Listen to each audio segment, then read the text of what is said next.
Bonjour Geneviève Fraisse. Bonjour. Vous êtes philosophe et historienne de la pensée féministe. Vous avez exercé par ailleurs des responsabilités politiques en tant que déléguée interministérielle aux droits des femmes de 1997 à 1998 et députée au Parlement européen de 1999 à 2004.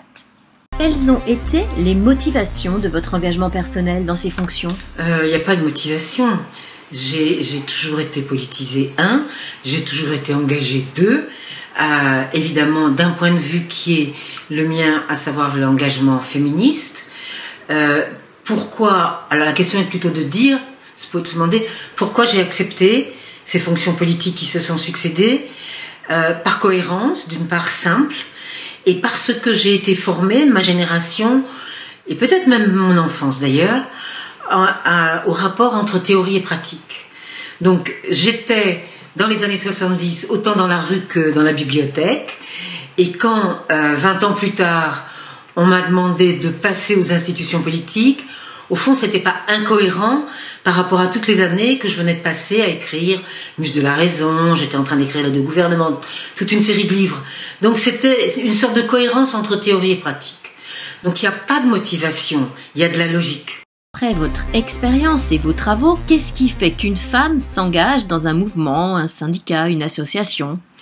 D'abord, je n'avais jamais pensé à m'engager dans un syndicat ou une association.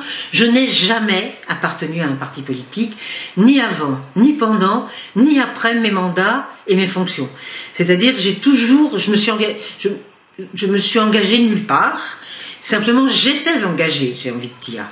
Donc, j'ai suivi le contenu même de la chose. Il se trouve qu'on était en plein débat sur la parité. Il se trouve que le gouvernement était un gouvernement de gauche pluriel. Donc, je ne me sentais pas coincée par un parti politique, puisque c'était à la fois les Verts, les communistes, les socialistes. Et qu'ensuite, au Parlement européen, c'est quand j'ai passé un accord avec Robert Rue pour la liste Bouge l'Europe, je lui ai dit d'accord, je serai la femme numéro 2 après l'homme numéro 1, mais je ne serai jamais apparentée, comme on dit des gens de la société civile, je siégerai comme membre indépendant de la gauche unitaire européenne, ce que j'ai fait. Donc j'ai fait pendant 5 ans ma propre liste de vote. Donc c'est une sorte de décision qui, à mon avis, pourrait se généraliser, qui est aussi que j'ai fait ce que j'appelle mon service politique. Je n'avais pas de désir de faire cela. J'ai jamais rêvé à avoir des fonctions politiques, et quand j'ai été dans les fonctions politiques, je n'ai jamais pensé continuer. J'ai au contraire attendu que ça se termine pour pouvoir retourner à mon bureau, à mes livres, à lire et à écrire. Mais je dois dire que j'ai appris tellement de choses, j'ai fait tellement de choses que c'était littéralement passionnant, bien sûr. Est-ce que l'engagement amène forcément au féminisme ? Je ne peux pas répondre à cette question. J'ai rien à répondre à cette question. C'est-à-dire que il y a tellement de façons, non seulement de devenir féministe, mais au fond d'être féministe, et peut-être même d'être féministe sans le savoir. Je ne sais même pas quand j'ai commencé à être féministe. Je sais seulement que en 69-70, quand le féminisme a commencé en France, j'étais particulièrement heureuse.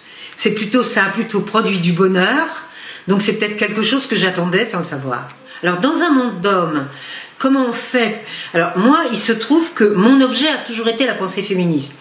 Donc j'ai toujours été identifiée comme la femme d'une certaine génération qui est féministe, qui s'intéresse au féminisme et qui d'ailleurs travaille là-dessus.